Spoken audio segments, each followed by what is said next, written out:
एक ऐसे ऋषि भी थे जिसने पूरी पृथ्वी को 21 बार क्षत्रियों से खाली कर दिया था। वह कोई साधारण ऋषि नहीं थे, वह थे भगवान विष्णु का छठा अवतार, भगवान परशुराम। लेकिन सवाल यह है कि आखिर ऐसा क्या हुआ कि एक ब्राह्मण योद्धा को 21 बार युद्ध करना पड़ा। यह कहानी सिर्फ युद्ध की नहीं, अहंकार, अन्याय और धर्म की रक्षा की कहानी है।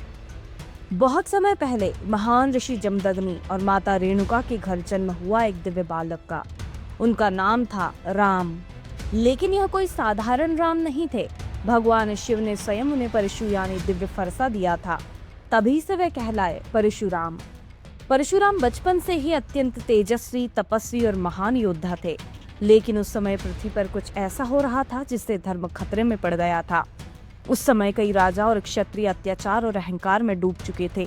वे अपनी शक्ति का उपयोग जनता की रक्षा के लिए नहीं बल्कि उन्हें डराने के लिए कर रहे थे। सबसे शक्तिशाली राजा था सहस्त्रार्जुन, कार्तवीर्य अर्जुन।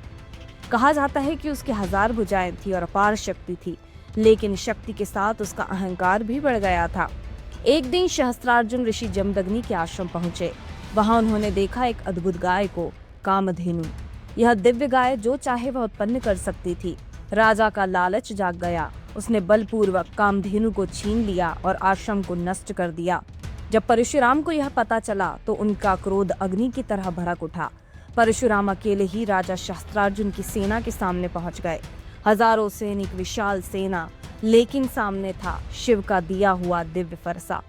भीषण युद्ध हुआ और अंत में परशुराम ने सहस्त्रार्जुन का वध कर दिया। लेकिन यहीं से शुरू हुई एक और बड़ी त्रासदी। सहस्त्रार्जुन के पुत्र बदले की आग में जल रहे थे। जब परशुराम आश्रम से दूर थे, उन्होंने आकर ऋषि जमदग्नि की निर्मम हत्या कर दी।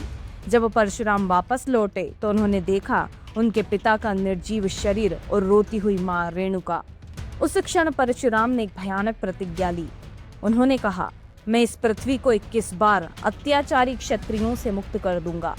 फिर शुरू हुआ इतिहास का सबसे भयानक अभियान। परशुराम ने एक एक करके अत्याचारी राजाओं को हराया। एक बार नहीं, 2 बार नहीं, पूरे 21 बार। कहा जाता है कि उन्होंने अत्याचारियों का अंत करके पृथ्वी को धर्म के मार्ग पर वापस लाया। जब पृथ्वी अन्याय से मुक्त हो गई, परशुराम ने पूरी पृथ्वी को ऋषि कश्यप को दान दिया और स्वयं महेंद्र पर्वत पर तपस्या करने चले गए। जब शक्ति अहंकार बन जाती है तो उसका अंत निश्चित होता है, और जब धर्म संकट में पड़ता है तो ईश्वर स्वयं किसी न किसी रूप में उसकी रक्षा करने आते हैं। इसलिए भगवान परशुराम को कहा जाता है धर्म के लिए उठी हुई दिव्य शक्ति।